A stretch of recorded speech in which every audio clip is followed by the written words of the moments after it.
ঢাকা শহরের জ্যাম থেকে বের হয়ে মানিকগঞ্জের এই ফাঁকা হাইওয়েতে ওড়ার ফিলটাই একদম আলাদা।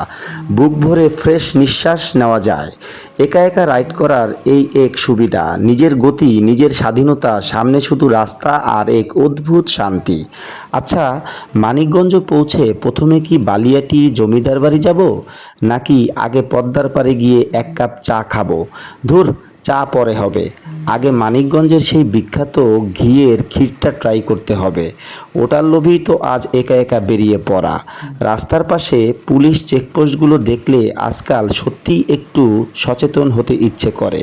অবশ্য নিজের বাইকের সব পেপারস ওকে আছে, তাই প্যারা নাই। আসলে ইদানিং চারপাশের পরিস্থিতি যা, কালকেই তো একটা নিউজ দেখলাম, 4 বন্ধু মিলে এক নৃত্যশিল্পীকে ভাড়া করে পার্টি করার পর সকালে মেয়েটি 1 লাখ টাকা দাবি করে বসেছে।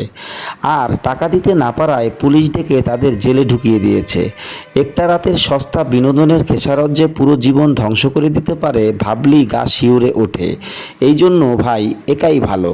নিজের মতো বাইক নিয়ে প্রকৃতির মাঝে হারিয়ে যাওয়ার চেয়ে নিরাপদ আর আনন্দের বিনোদন আর কিছু হতে পারে না।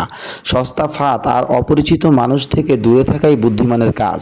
সামনেই মানিকগঞ্জের মোড় চলে এসেছে, গতিটা একটু কমিয়ে সাবধানে পার হই। Ride safe, life safe.